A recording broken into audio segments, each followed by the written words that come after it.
Hey everyone, whether you're joining us online or in person, we just want to say a special welcome to Impact.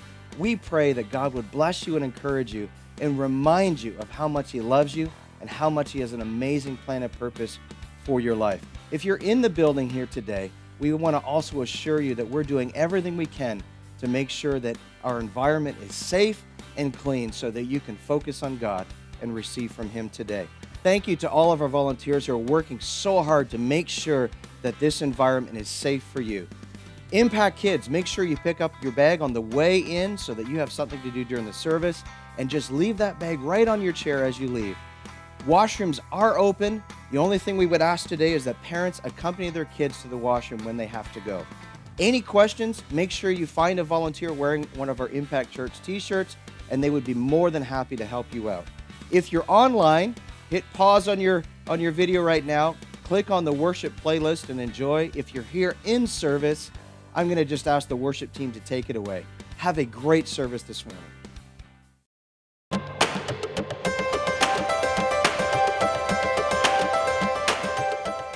Good morning, Impact. It is awesome to have you with us today, whether you're in person or online. It's just great to have you. Just as a quick reminder, if you are coming for our in-person services, remember to go to our website, impactkingston.com, click on Register for Church so that we can prepare a place for you. That is also the place if you have kids that are ages birth up to including SK. We have our Impact Kids class open for our 9 a.m. service. You register your kids in that same spot on the website, and that'd be great so we can prepare something for them. If you're new to Impact, we'd love for you to go to the website, click on the new here in the red ribbon, and that way we get a chance to connect with you and see what you thought about church. Also on the website, you can sign up for our Impact News, and that will give you everything that you need to know as it comes up. All our updates are there, and that way you can follow along. We are so excited to be in our Hands of Hope season. Hands of Hope this year is taking place on December 12th. This is our 13th year of doing this. And for those of you who may not know what Hands of Hope is, it is an incredible opportunity for us as a church to actually reach our community in a very practical way with the hope of Christmas. Many families throughout this time of year are struggling, and this is our chance to not just give them food, but to also give them hope for Christmas. And so what every family receives through this program is 2 bins of food. It contains everything they need for a Christmas meal, but also additional groceries that help them throughout the Christmas season. And also for every referred family, we actually go out and we purchase prayerfully selected individual gifts for every child that is referred through Hands of Hope. And if you know of someone, if you have someone that you're praying for, that is someone that is struggling this season that you want to refer, I want to encourage you to email handsofhope@impactkingston.com for a referral form, or if you want more information about what Hands of Hope is all about. If you're interested in volunteering for this incredible project, then there's actually 5 different teams that you can volunteer for. We have a gift buying team, and they are the team that would go out and purchase these individually selected gifts for every child that is referred. There's also a gift wrapping team that happens prior to the event where we come together. Again, this year in a COVID-safe way, we're going to wrap all the gifts prior to the day of.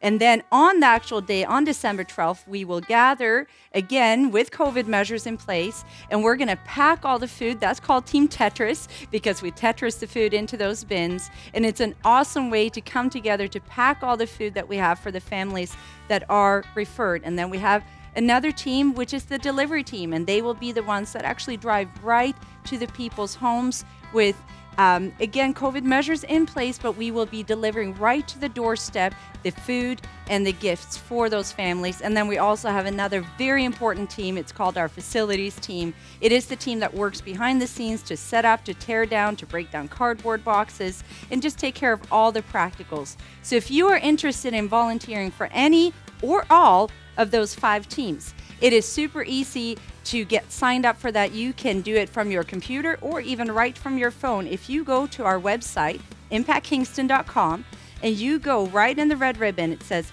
Hands of Hope, click on that. It'll take you to our outreach page.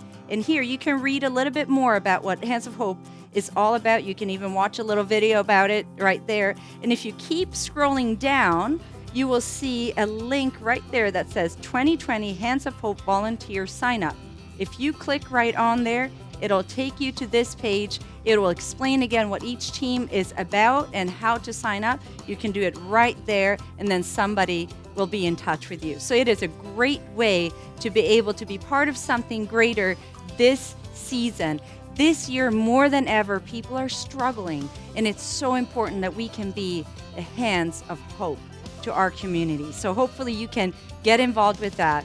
And if you're interested in giving financially to Hands of Hope or to any other normal giving in our church, you can do so again online through e-transfer or Tidely. There's also an in-person option where you can give by debit, cash, or check. But I want to also let you know that on December 6th, we are going to be taking up our Hands of Hope love offering. So I encourage you, church, be praying and ask God how you can generously give to help those people in our community to get hope this Christmas. And each week you'll see that we're going to highlight one of our teams so that you get an idea of what they're all about. So check out this week's video.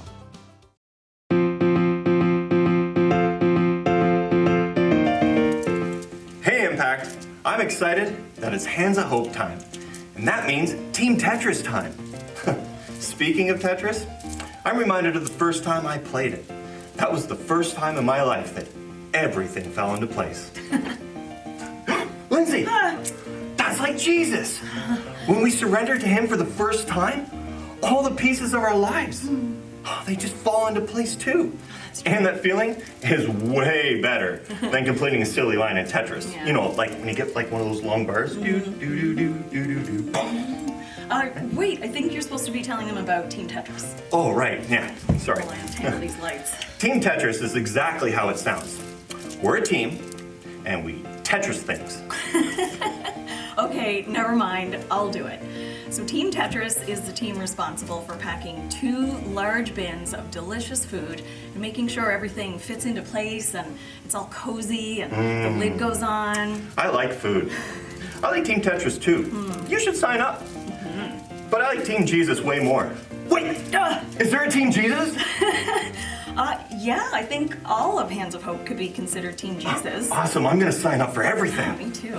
Now, if only Jesus was here to help me untangle these lights. Well, he's gonna have to be because I'm gonna go sign up. Wait, I'm coming too.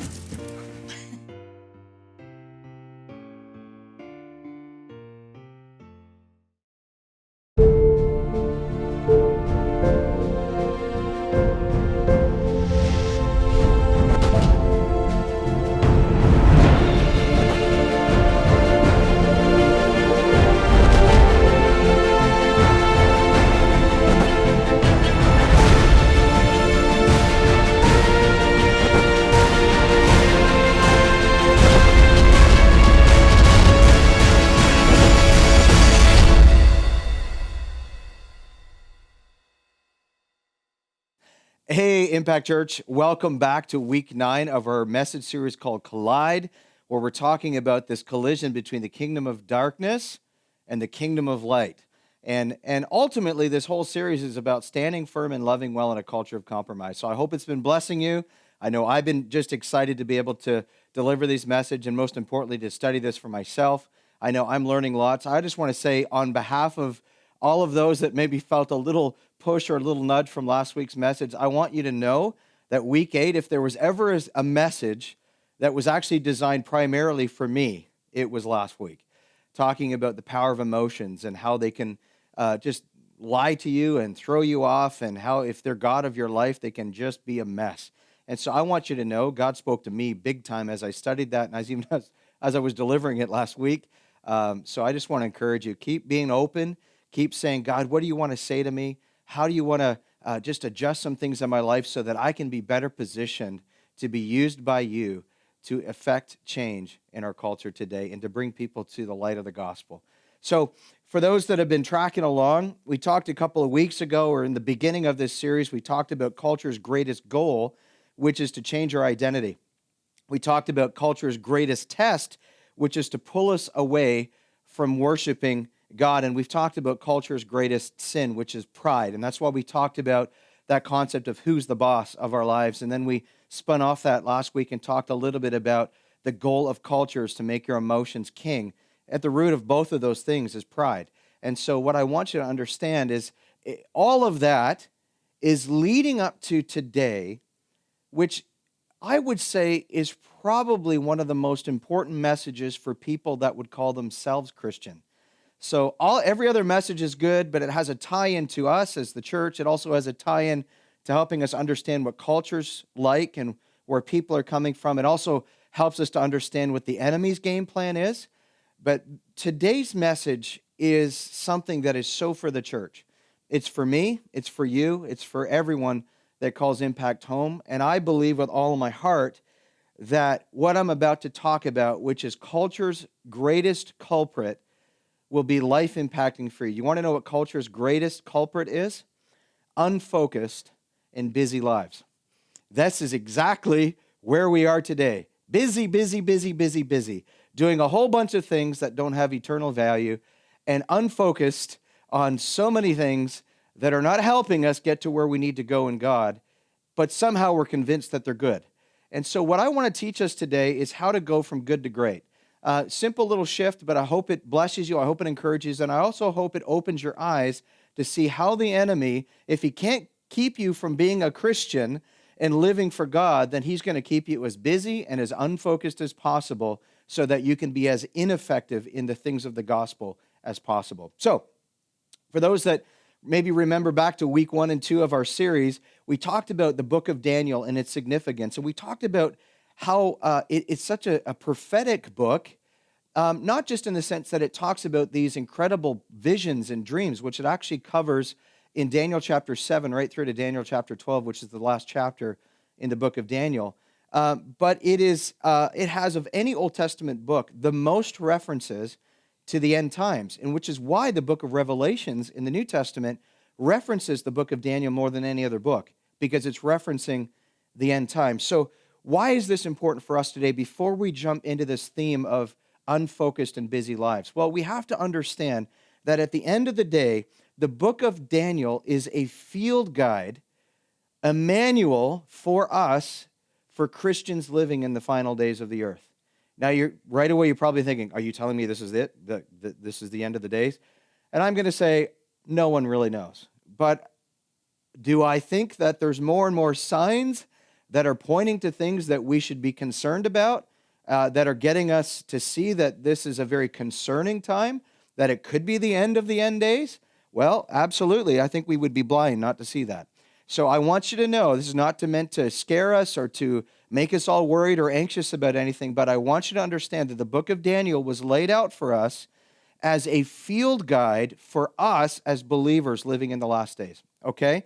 We good? So I want to jump right into the next story, Daniel chapter 5, starting at verse 1, and I'm going to go down to verse 6 here, and I'm going to read a story, again, about this culture's greatest culprit, the unfocused and busy lives, and I want you to catch this part of the story. Daniel chapter 5, verses 1 to 6 says this: King Belshazzar gave a great banquet for 1,000 of his nobles and drank wine with him. While Belshazzar was drinking his wine, he gave orders to bring in the gold and silver goblets that Nebuchadnezzar his father had taken from the temple in Jerusalem, so that the king and his nobles, his wives and his concubines might drink from them.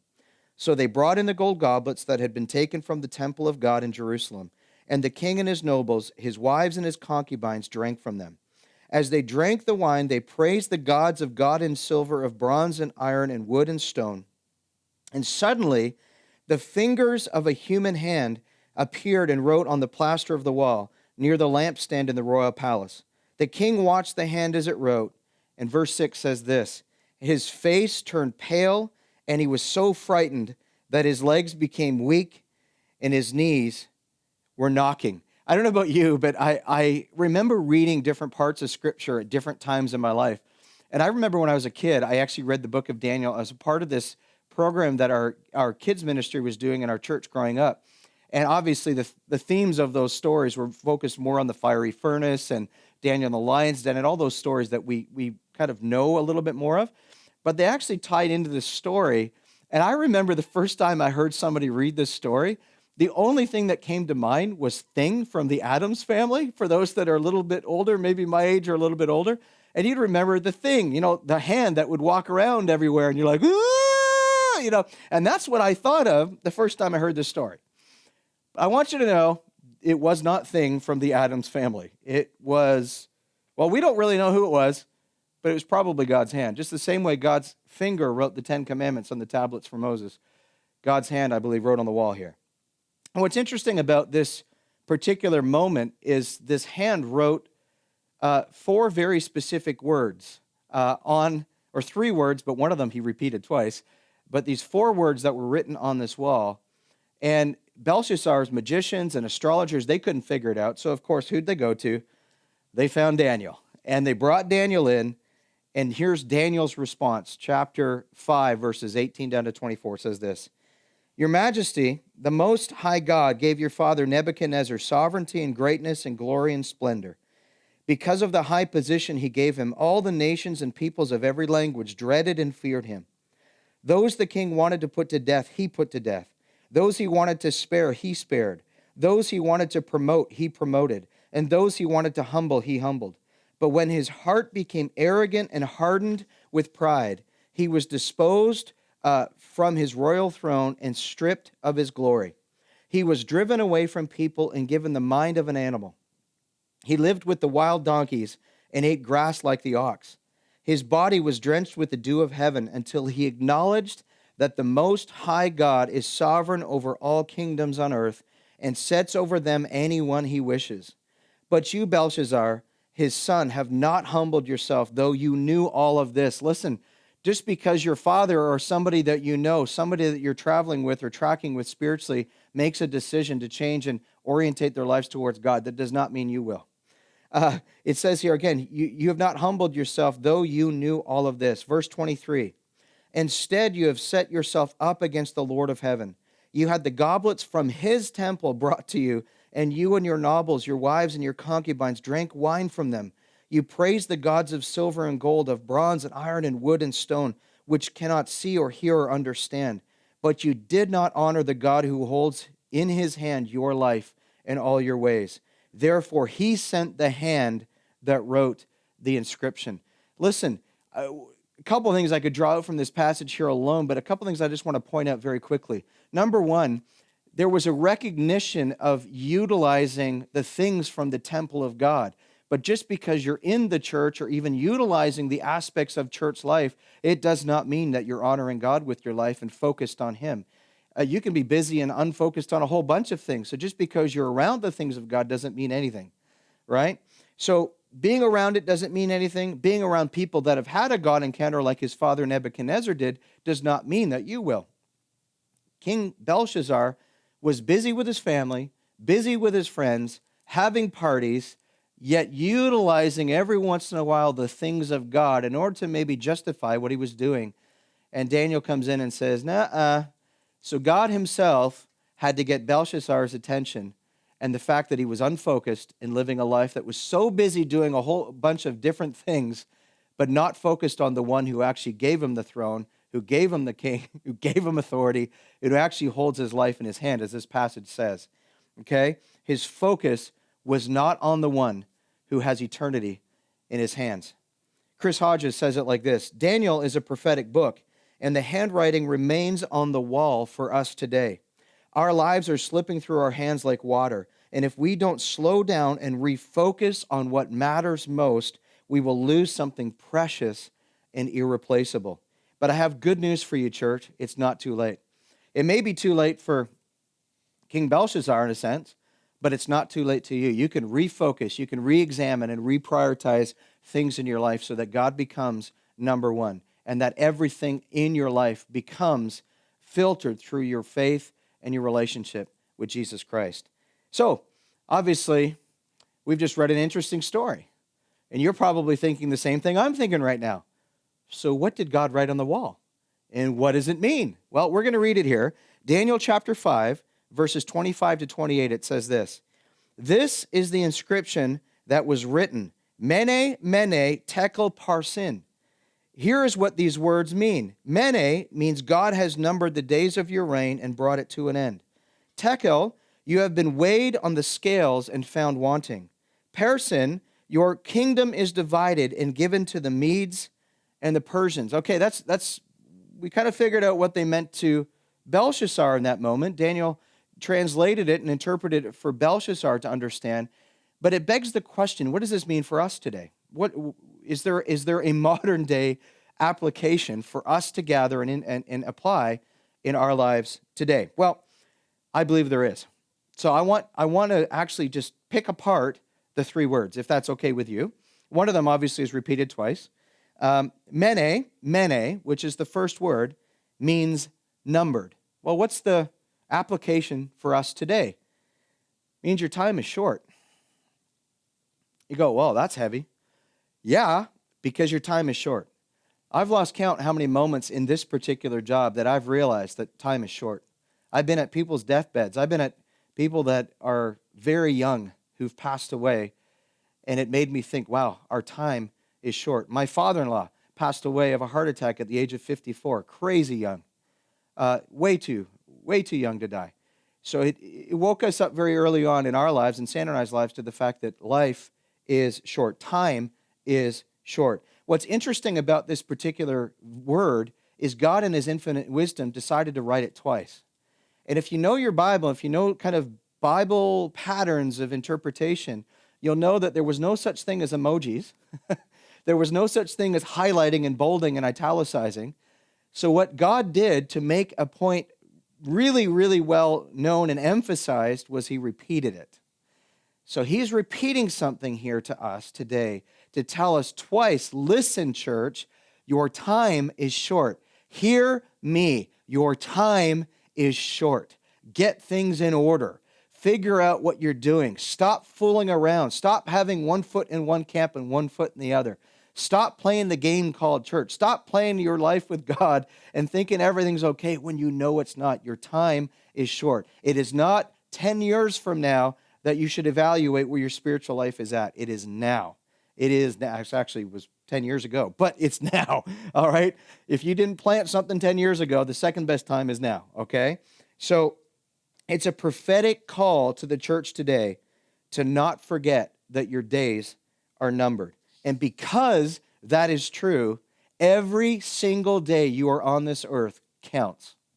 I remember hearing a message actually from Chris Hodges, and this was a couple of years ago through his church called Church of the Highlands. And he did this message series called 30 Days to Live.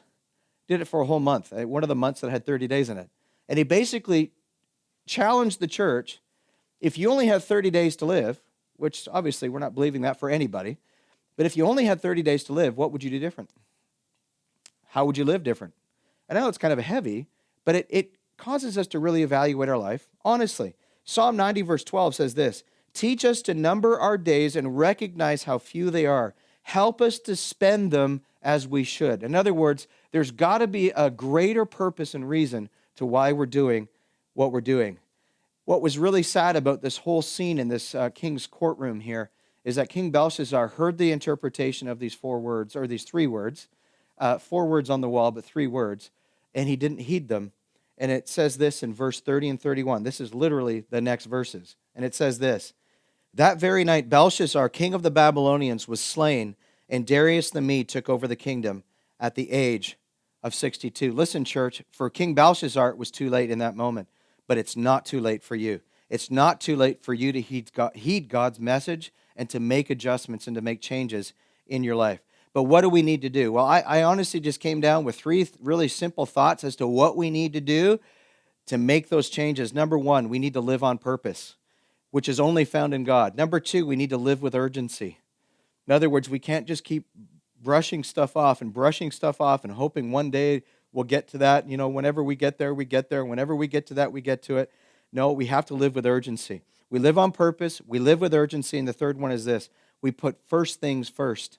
In other words, we order everything according around our walk with God. Okay? Focus on what matters most. Chris Hodges said this. The secret to focusing on first things is maintaining order, keeping our priorities in the right sequence. When we keep order in our daily lives, then we keep our priorities clear. Order communicates priority. Listen, We can be busy doing a lot of things, but unfortunately, we can be doing a lot of things for the wrong reasons. We can do so many things for God, and we can do so many things in this world, and we can do so much here, there, and everywhere. But I believe we're in a season right now where God wants to help us reevaluate and reprioritize what we're doing with our lives. Listen, if there's one thing that I've learned in my life, is the greatest way to prioritize your life is to get in the presence of God, get in prayer with the Lord, and let the overflow of your relationship with God help to influence those around you, but most importantly, help to reorder your life and reprioritize your life, okay? Remember, one thing must come first, and the other will follow. Faith first, feelings follow, just like last week, but this is important. The order cannot be flipped. The moment that we order our lives around something else other than God, it means God now becomes second, third, fifth, 10th choice in our lives, and he just becomes an add-on. And God does not want to be an add-on into your life. He wants to be the central key figure about regarding your life and regarding anything that you do with your life. All right? Chris Hodges says this: whatever we put first becomes the organizing principle for the other parts of our lives. Whatever we put first becomes the organizing principle for the other parts of our life. So what should come first? Great question. Matthew 6:33 answers it. Put God's kingdom first, do what he wants you to do, then all those things will also be given to you. So how we spend our time matters. What we prioritize first matters. Why? Because our days are numbered. Your time is short. What you do with your time is incredibly important. Let's decide to live on purpose every single day. All right, let's jump into the second word. The second word that is written on the wall is the word tekel. It means weighed. Weighed. W-E-I-G-H-E-D. What is the application for us today? Your time must be spent wisely.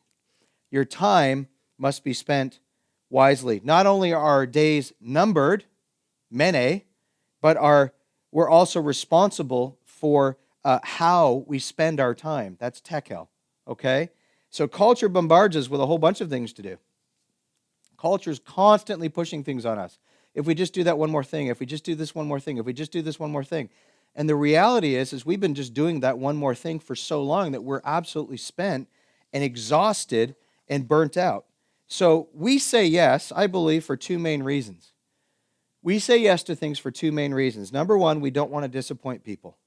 Number two, we want to belong or fit in. Those are the two main reasons we say yes to things. And as much as I wouldn't say they're wrong, I don't think they're also healthy. Because if they're filtered through those two things all the time, we're going to get incredibly exhausted and burnt out. So the result for that type of scenario, we're constantly saying yes to everything. The result of that is that our constant yes will lead to constant stress. And that's what too many Christians are dealing with today. They're just being pulled in every single direction, and we just need to simplify our lives. The reality is at the end of the day, your relationship with God is number one. Your relationship with God is number one. Everything else flows from that. Your second priority relationship, in this sense, is your family, right? Your direct family, and then your church family, and then how that plays out into the world with your work life, right? You can say church, family, work life, it's all connected there. But I heard this thing many, many years ago that I thought was really, really interesting. And they basically said, it's kind of, a strange way to think God first, and then this second, and then that third, and then this fourth, and this fifth. I would say it like this: God first, God in your family, God in your work, God in your church, God in your neighborhood, God in your recreational hobbies, God with this, God in everything. So God's the center, and everything flows out from that, okay? So if we're living this unbalanced life that's leading to exhaustion, how do we change it? How do we make that change? Because it's important that we make that change.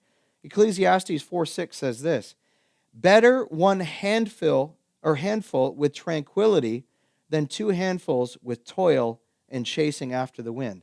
Well, what does this verse mean? At its core, this is what it means.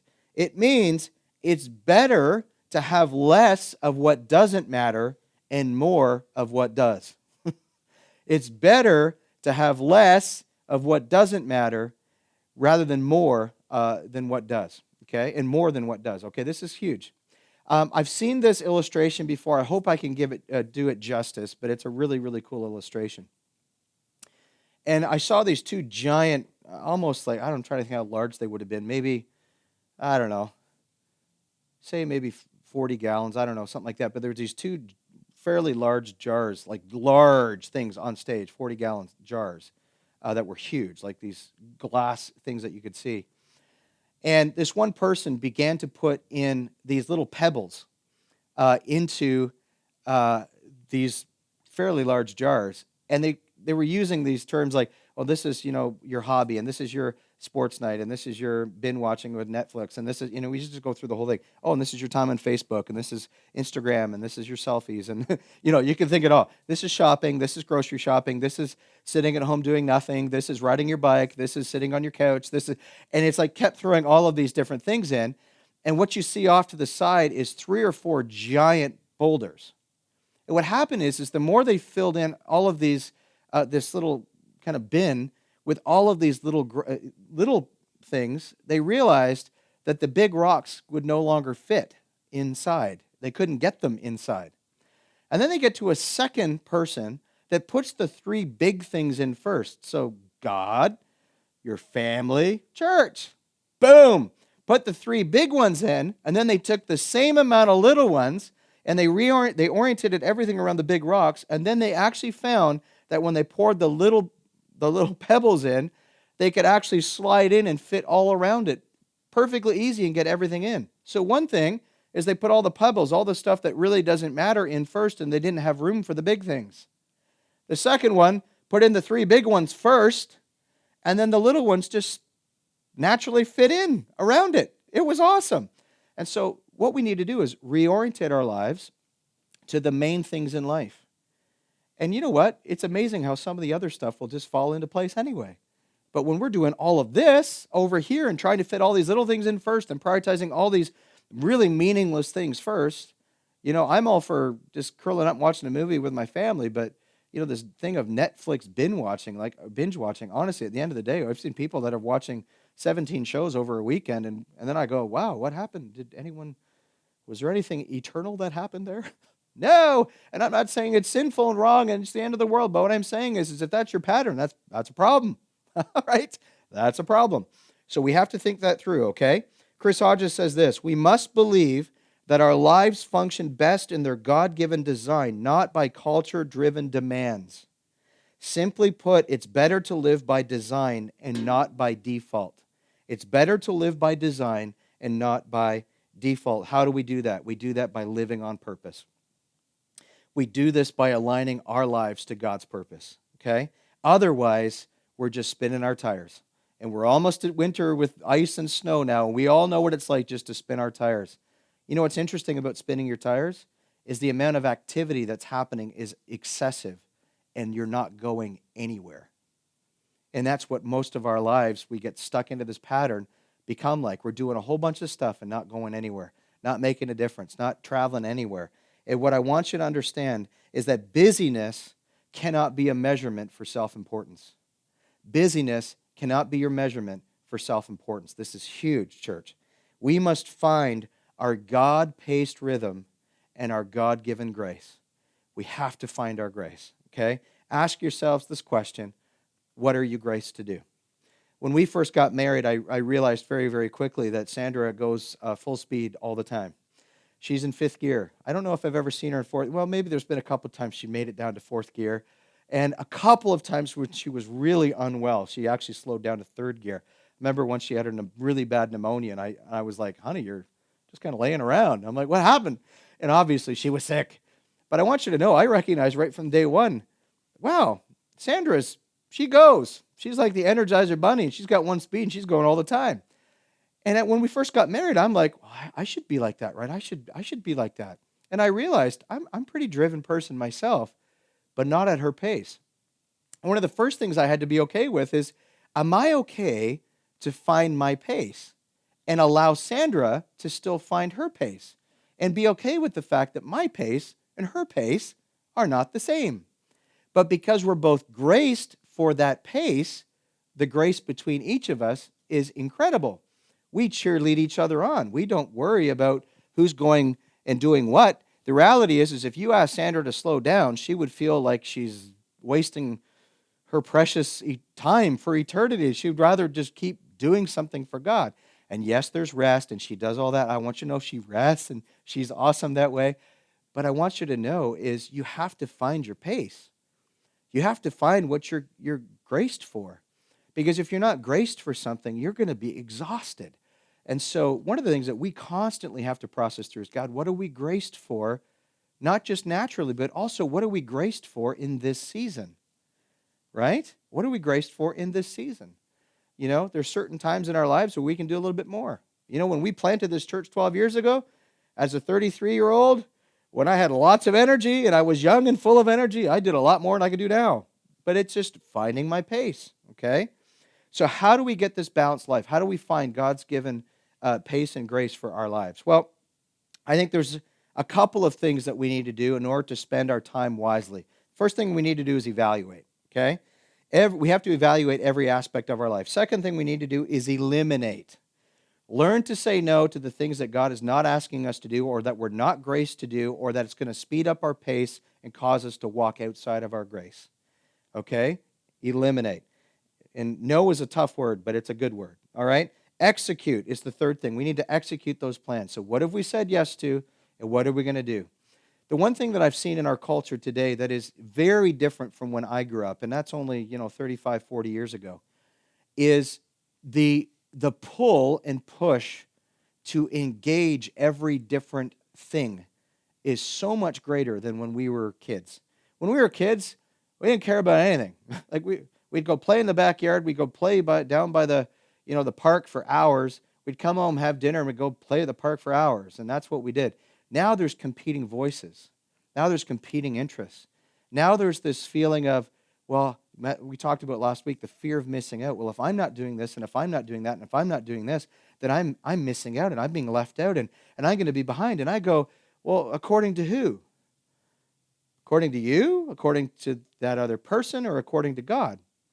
And what I've learned in my life is I have to be very strategic with what I add into my life. You have to be very strategic with different things that you add in. Are they life-giving? Are they helping you? Are they building you up? Are they equipping you? Sometimes it has to do with people. Are they life-giving? Are they life-draining? What are they? Right? We got to figure those things out. But your relationship with Christ ultimately is the focus. Everything flows out of that place. God will teach you how to evaluate your life. God will show you what you need to say no to and eliminate from your life. And God's going to show you what you need to say yes to and actually execute that plan in your life. Philippians chapter 3, verses 7 and 8 says this, "But whatever were gains to me, I now consider loss for the sake of Christ. What is more, I consider everything a loss because of the surpassing worth of knowing Christ Jesus my Lord, for whose sake I have lost all things. I consider them garbage that I may gain Christ." And this is why Paul said later on in one of his epistles, to live is Christ and to die is gain. In other words, Christ has to be my centerpiece. He's my focus. He's my foundation. He's what I build everything else upon. He's the filter in which I make decisions and the filter in which or the lens in which I see things. Okay? And I want to just, before I move on to this next word, this last word in this handwriting on the wall, I want you to understand a very, very simple thing here, church. That if we don't prioritize our own lives and allow God into that equation, someone else will. And that's what culture wants to do. Culture wants to make you so busy and so unfocused that you are ineffective. Because if you are ineffective, culture still rules. If you are ineffective, darkness will not be pushed back. But light has to penetrate darkness. And the only way we get brighter is if we have more of Jesus shining through us. Amen? All right, third word is parson, and it means divided. So how does it apply to our lives? Okay, we talked about your time is short. We talked about making sure that you spend your time wisely. And divided, this word means your time must be focused. Okay? The greatest symptom of culture in this day is what I'm calling ongoing, escalating stress. We all know it. We all feel it. Our bodies are telling it. We're all going through that. But I have a little insight for you today, just for those that really want to know. I think this is really important. Write this down. If you have a journal book, get it out. Write this down. Put a big little, draw a sun around it and put the little lines out and put an asterisk and color it in highlighter. Put different colors of highlighter. This is so important. Are you ready? Here we go. Did you know that stressed, spelt backwards, is desserts?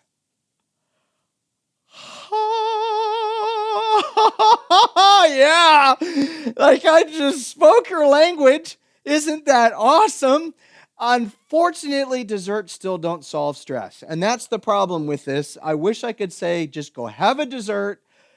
Everything would be perfect, but it doesn't help. It just makes you feel better on the inside for about an hour until you realize you had too much dessert, and then you start feeling sick. But I want you to know that the biblical solution to stress is an undivided heart.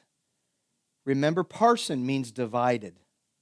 Parson means divided. And what was the application for us is your time must be focused.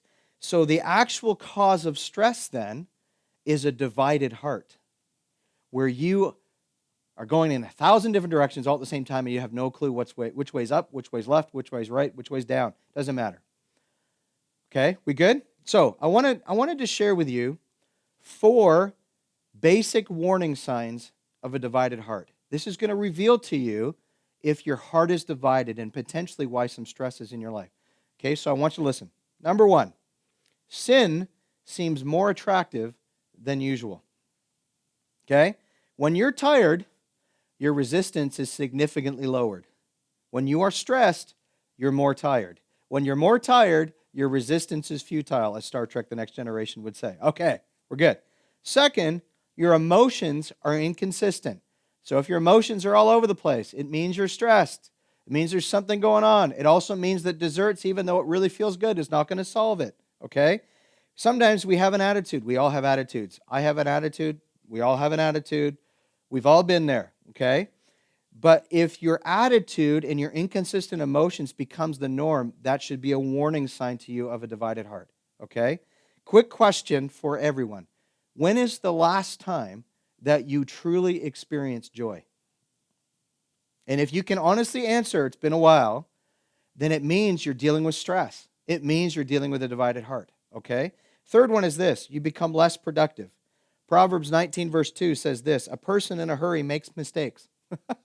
It's amazing how the Bible just has an answer for everything in life. A person in a hurry makes mistakes. I wish every CEO had that plastered on their boardroom wall, right, to inspire their group to take more rest and to take more time off and to do all those things. The faster you go, the less you produce. Fourth one is this. So not only does sin seem more attractive, not only are your emotions inconsistent, not only do you become less productive, but here's the one that is the most concerning for me personally. You can't hear God. When you're stressed, the AT&T long-distance connection just isn't there, and you don't hear God. And if you do, you don't hear Him clearly. You're unfocused. You're unclear. There's no clarity. There's no clarity regarding the voice of God and the leading of God or the directing of God in your life. This happens when there's too many competing voices in our lives, which actually causes stress. I want you to know that the internet's awesome. What a great invention. Man, I wish I had that when I was 8. But you know what? You can go on the internet right now and look up one particular even theological problem or issue and find 5,000 interpretations of what people think about that one particular thing. Right? So I want you to know that even being in the church, even being a Christian, doesn't make you immune to 1,000 different voices that are going on. What the internet done, what podcasting has done, what YouTube has done is actually creating more voices, which actually creates more confusion and more stress, which causes us to need more desserts, right? And this is important for us to understand. But when you listen to God and when you can hear God's voice clearly, He will show you what to say yes to and what to say no to. Listen, church, if those 4 patterns continue, burnout is the inevitability. It is the inevitable result of our lives. And I want you to know, church, that breaks my heart because burned out Christians cannot impact culture with truth. They can't because they'll be tired.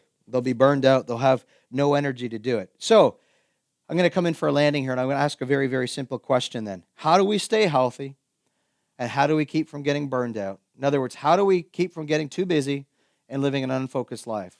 How do we give in or not give in to culture's greatest culprit in our day and age? Well, Luke 2:52 actually gives it away. In one simple verse is the answer to this particular theme that Daniel references by these 4 words that are written on a wall in Daniel chapter 5. It says this, "And Jesus grew in wisdom and in stature and in favor with God and favor with man." 4 things. And I'm going to just pick these apart, and then we're going to pray, and then we're going to enjoy the rest of our weeks. Okay? Jesus grew in wisdom. What's it talking about? It's actually talking about growing mentally. It's talking about growing in our understanding and growing in our knowledge and growing in what we have up, in a sense, upstairs. Are we a lifelong learner? Ecclesiastes chapter 10 verse 10 says this, "Using a dull axe requires great strength, so sharpen the blade. That's the value of wisdom. It helps you succeed." I'm going to read this again. "Using a dull axe requires great strength, so sharpen the blade. That's the value of wisdom. It helps you succeed." So what am I saying here? Be intentional about growing as a follower of Christ. Do not settle for where you're at. Keep growing. Take a course. Read a book. Do a Bible study. Get in a small group. Get connected with some Christian friends. Meet at Starbucks once a week and talk about what God's doing in your life. Do something to grow and to inspire you in your walk with God. Be a lifelong learner. The head of our fellowship, Frank Damasio, has said this for years. The greatest leaders are the greatest readers. When you're a great reader, you're a great leader, and great leaders turn into great feeders. Why? Because they're reading. Not just the word, they're constantly reading, they're constantly learning, they're constantly taking information in so that they're learning, so that they're growing, and then they can, equip others with that same information, okay? Don't be satisfied with what you currently know. And I'm going to take it one step further and share something that Sandra and I have lived out personally. Find people that are further ahead in their journey with Christ than you are. Why?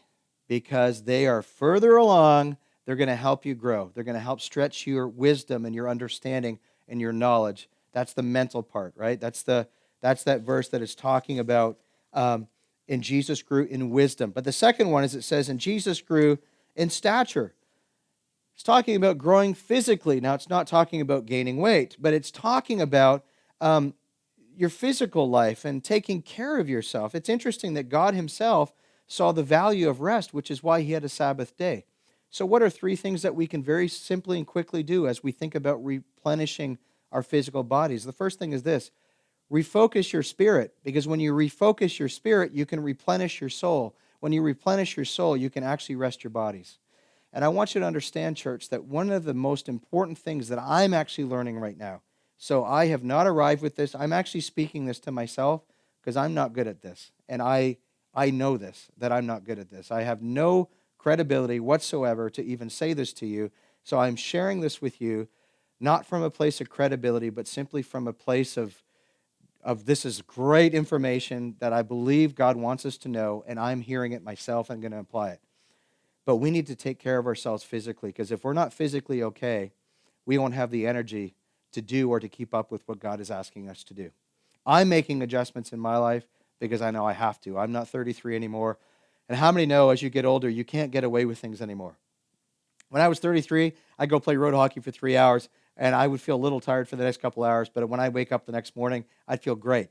45, I play road hockey for 3 hours with the youth in our church, and then I feel it for the rest of the day, and when I wake up in the morning, I can't move. And I need all 5 kids and my wife to carry me and pick me up out of the bed. That's the reality of my life today, okay?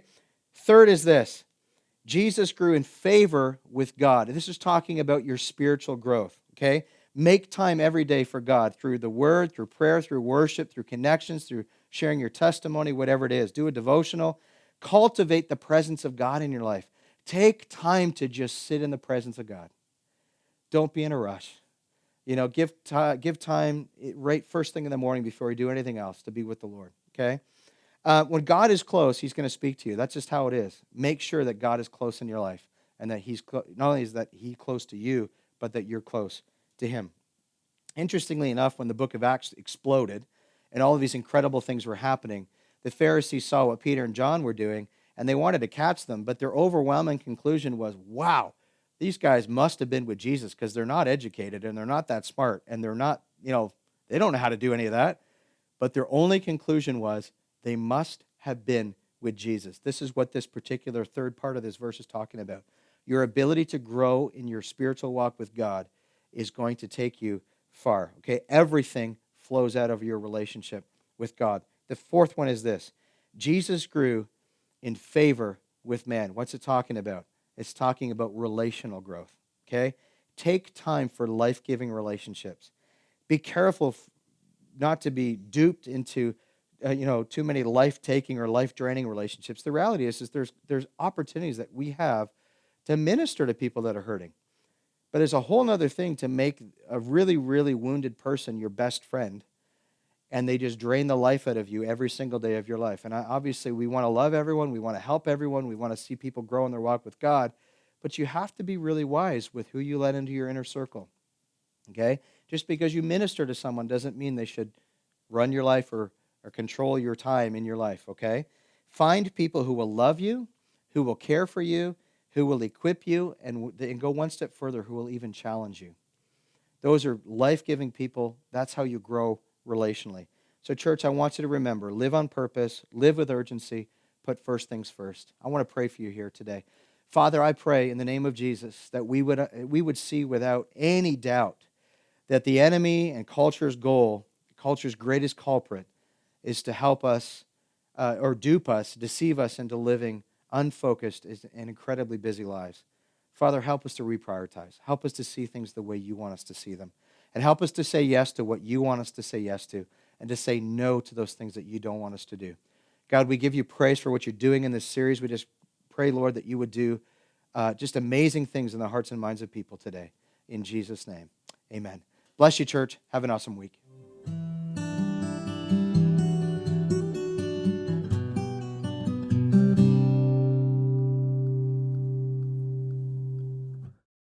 Thanks for watching us today. For all our information and updates, subscribe to our YouTube channel, check us out on social media, and go to our website, impactkingston.com.